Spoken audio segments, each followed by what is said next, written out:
Oh,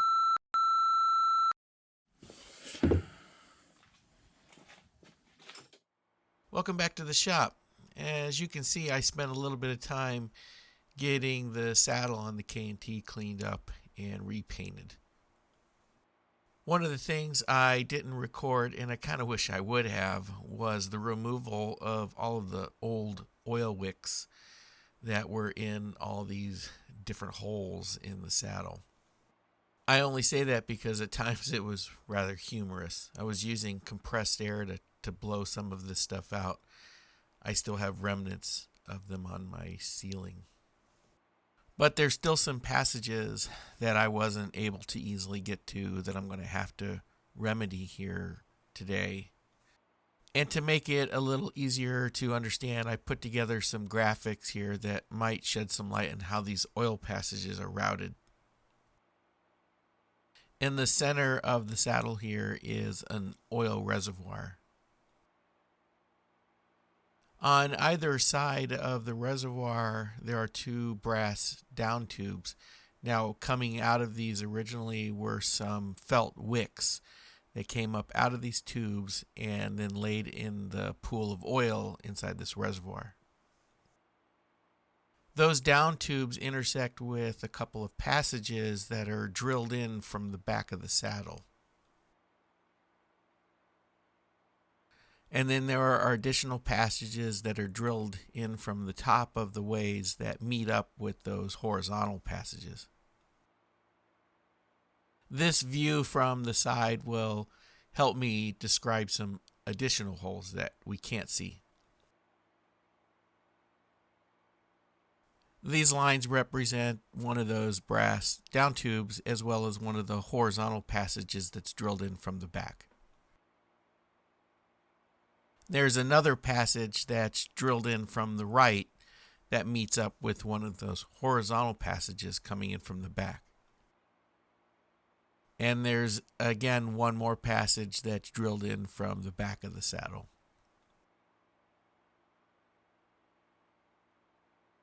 And then drilled in from the top are oil passages that meet up with all of those ones that are hidden underneath. But that's not all there is. These four circular features on the top of the way hold felts that will wick oil to the ways of the saddle and the table.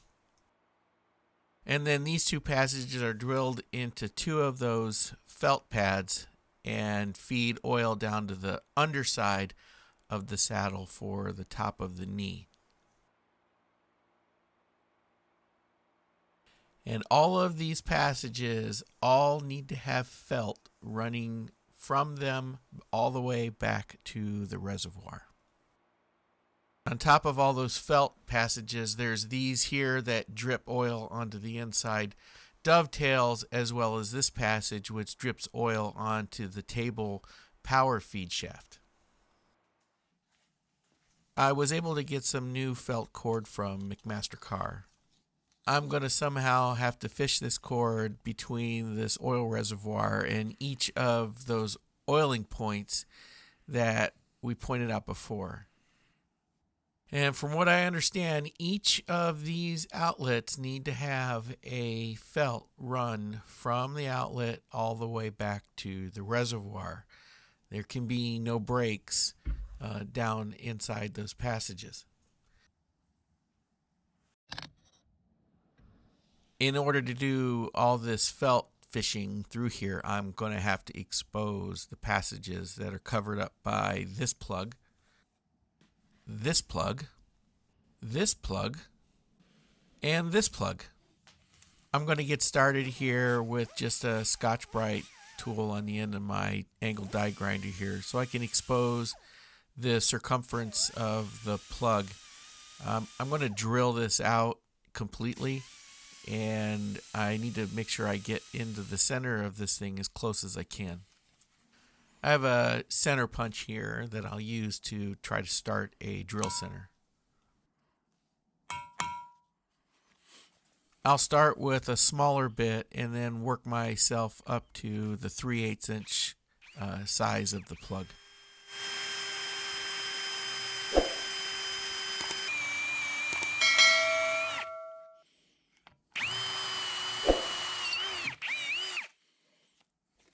The main reason for drilling these out is because of how filthy they are going to still be on the inside. There was no way I was going to be able to clean out these passages without removing these plugs.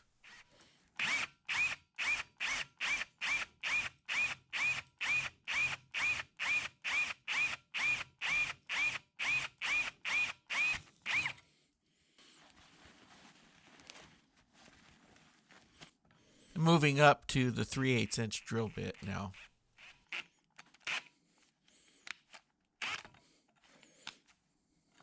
And I got a little bit lucky here. The drill happened to catch the inside of what was left of the plug and made it easy to extract it the rest of the way.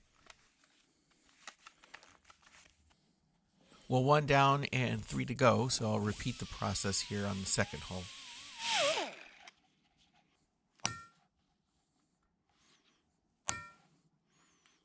And just as before, I'm starting with a smaller pilot hole.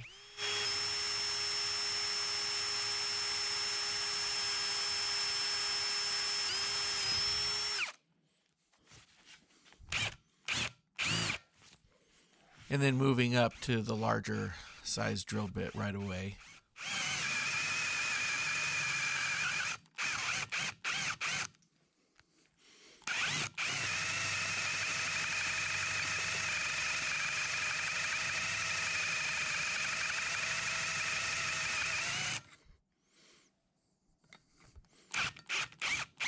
I keep checking to make sure I'm still going in at the right angle and I'm not going in too deep. That could be a bad day.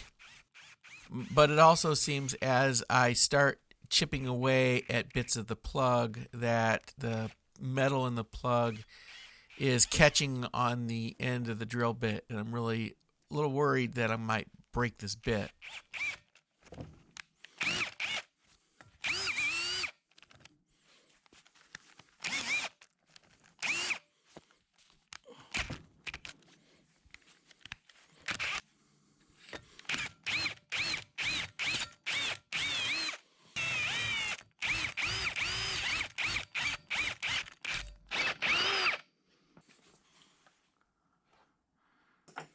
I think the plug is actually moving inside the casting. I can see what's left of it is still in the casting, but I think I might be able to use some of these picks and maybe pull it the rest of the way out.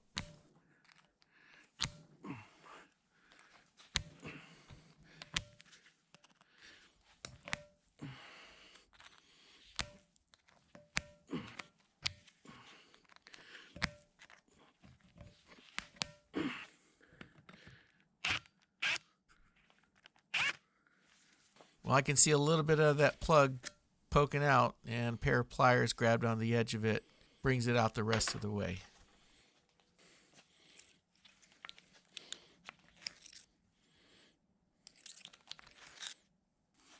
These other 2 holes are bridging 2 different levels of the back of the saddle. Just using a carbide burr on a die grinder to even it out a bit so I can get the center punch in the middle of this.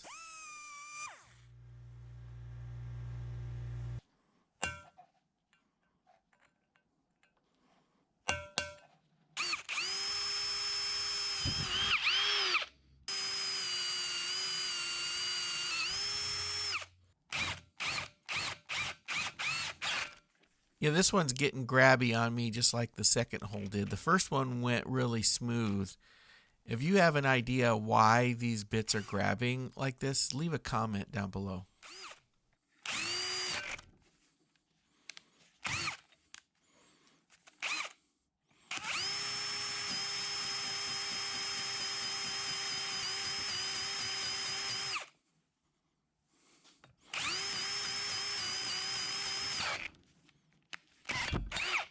Oh. Well, crap. That was not what I had planned. Didn't expect that drill bit to break off like that, although I guess I'm not all that surprised. Well, fortunately, there's enough of the broken bit still sticking out of the back of the casting. I can get these pliers on it, maybe try a pair of vice grips. I should be able to get this out fairly easily.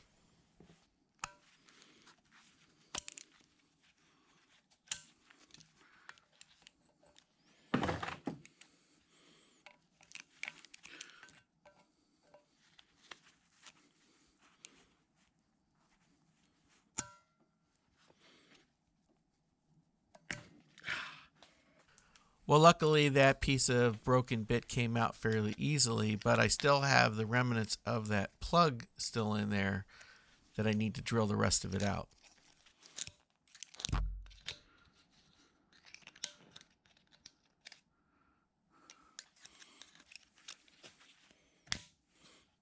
Well, with a replacement bit in the drill, I can go back to work on this plug.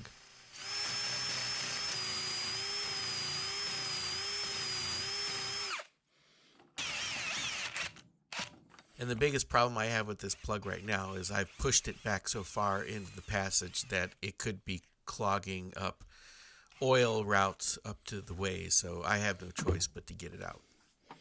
I'm going to try using an easy out and see if that might grab a hold of it.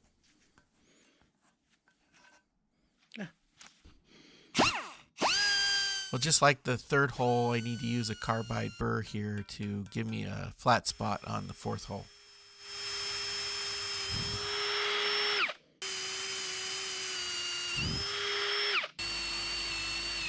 I'm not enjoying this process, but I'm glad I'm removing the plugs. There's still a lot of gunk in those passages.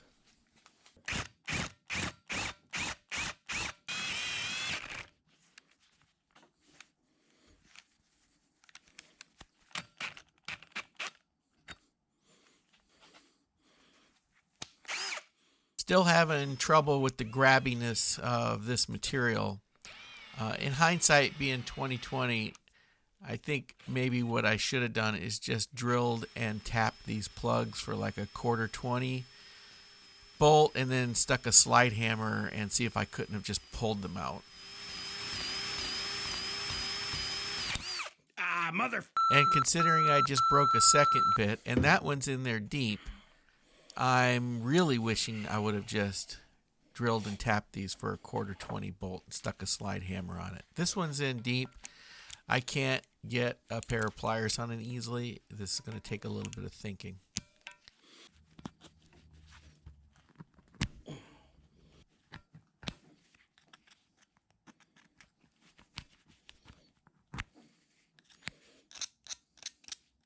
I can't even get a decent grip with a pair of needle nose on this.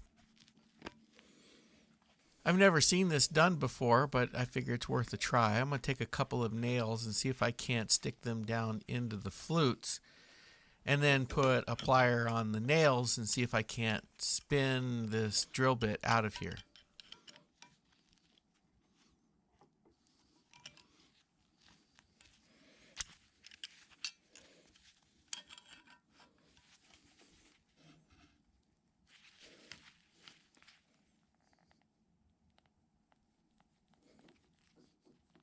Yeah, this doesn't seem to be working all that well.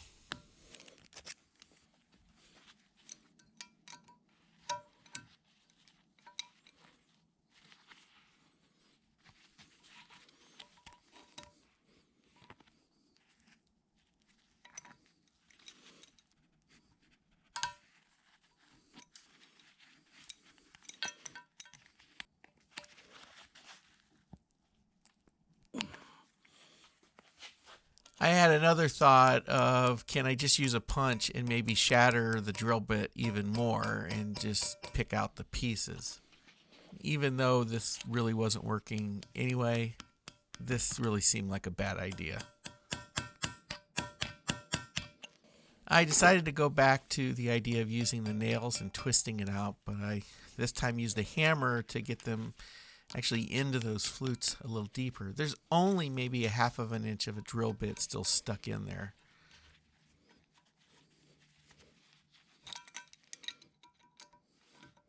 It kind of feels like it wants to spin and turn, but I think it's just bending the nails. Almost. This is working, so let's keep doing this.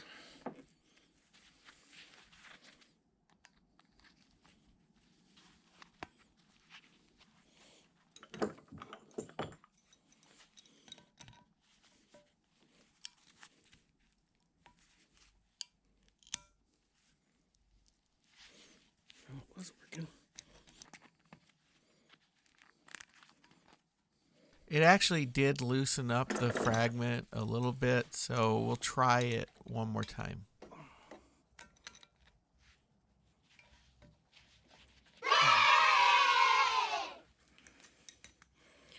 but the other piece is still in there. It might be hard to see, but there's still a small piece of that plug still in there, and quite frankly, I'm done breaking drill bits, so I think it's just going to stay in there. It doesn't seem like it's going to be in the way. With all the passages now accessible, I'm going to spend some time trying to clean as much of that old sulfur-based oil out of them. I'm just using some acetone as well as a whole bunch of pipe cleaners.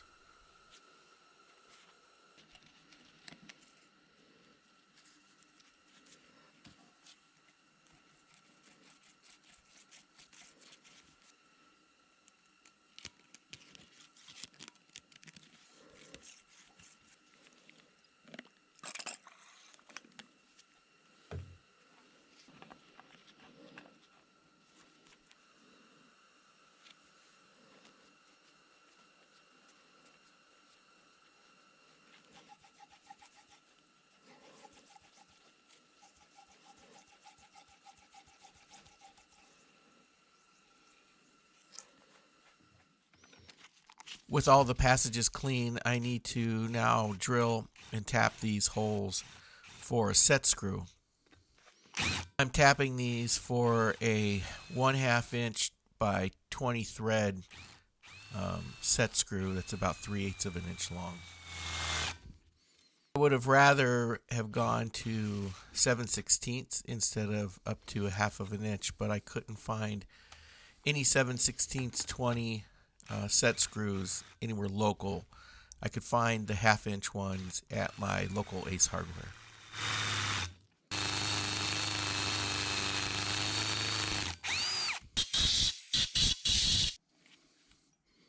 This cast iron is actually pretty easy to tap, but I still like to use a little anchor lube and a tap guide anyway. I'll use the tap guide to try to keep it flat against one of those machine surfaces to get it started, at least to get it 10 or so threads through there, and then I can remove the tap guide and finish it by hand.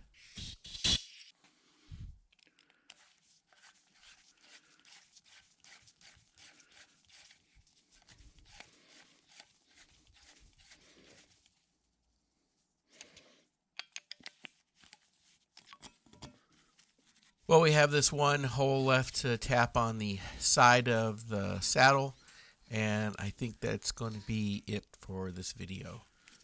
Well, coming up in the next video, we're going to get to fish new felt cord through all of these passages, and that should prove to be quite the ordeal. If you liked the video, please give it a thumbs up. Leave a comment down below. Let me know what you think. And if you're not a subscriber, I would really appreciate it if you hit that subscribe button. And don't forget to hit that bell icon so you'll be notified when the next video drops. And as always, thanks for watching, and we'll see you on the next one.